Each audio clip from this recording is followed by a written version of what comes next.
Bilasizmi, hozir Rossiyada hamyurtlarimiz Ozon va Wildberries'da onlayn savdo orqali oyiga 4 million rublgacha sof daromad olmoqda. Ozon va Wildberries platformasida biznesni ochmoqchi bo'lgan yurtdoshlarimiz uchun Moskvada o'z biznesini tashkil qilgan Zafar Atajanov 29-yanvar kuni Moskva shahrida Marketplace'ga bir qadam nomli bepul ochiq dars o'tkazadi. Ochiq darsga yozilishni istasangiz Telegram kanalga obuna bo'ling va ro'yxatdan o'ting. Manzil har doimgidek kommentariyada bo'ladi.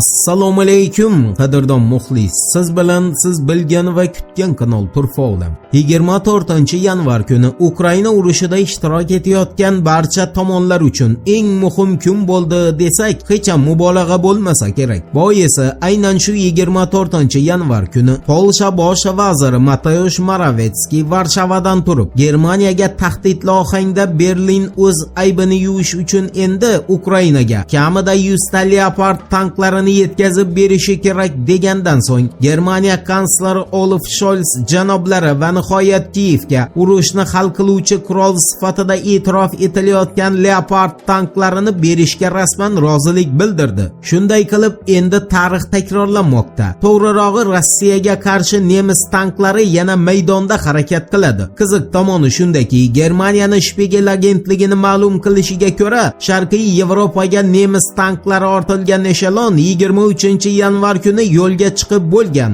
Bu degani Olaf Scholz va Mateusz Morawiecki'ni bir-biriga osmondan kelib do'q-po'pisa qilgani faqat va faqat sahnalashtirgan siyosiy teatr xolos. Ya'ni Olaf Scholz oldin Ukraina tomon tanklarni jo'natib bo'lib, keyin ularni berishga roziligini ma'lum etgan.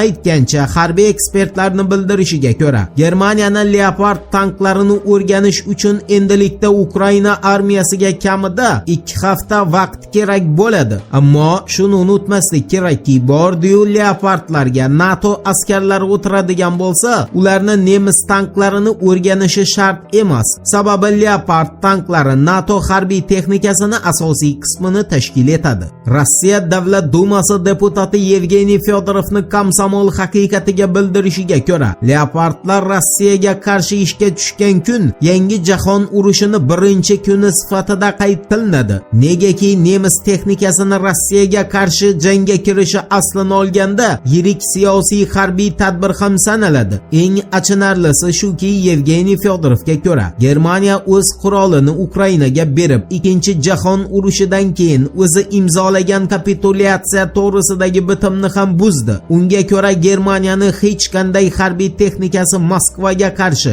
maydonga tushmasligi kerak edi. Biroq mana dunyo guvohki, nemislar ikkinchi jahon urushini ham uning yakunini ham butkul unutib bo'ldi. Nachora, Yevgeniy Fyodorovga ko'ra, Rossiya endi nemislar va shu nemislar orqali butun Yevropaga yana nimalarga qodirligini eslatib qo'yishga majbur bo'ladi. Endi esa Leopard tanklarini va Kiyevga berilgan boshqa qurollarni yakuniy qismat haqida qisqacha to'xtalamiz.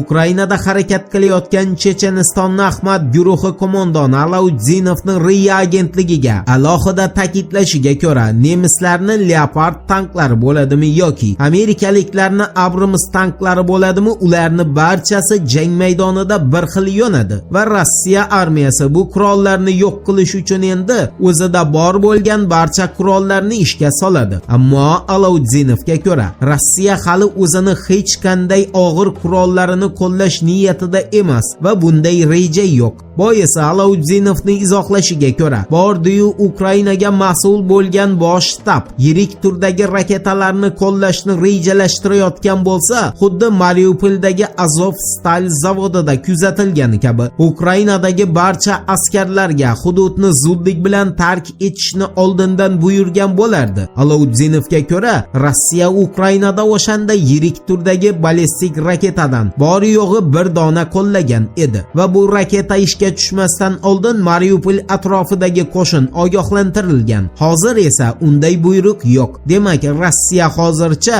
yengilroq qurollar bilan olishni ma'qul topdi. Endi maydonga Qo'shma Shtatlarni o'z muammolari ko'payib ketgan prezidenti Jo Baydenni tushishi bilan bog'liq xabarga yuzlanamiz.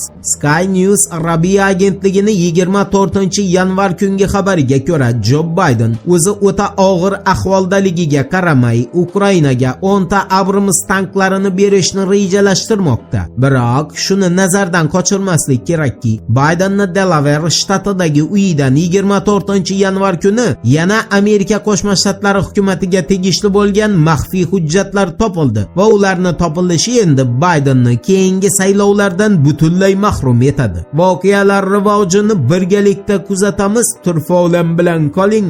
Siz kutgan kerakli ma'lumotlar hali oldinda.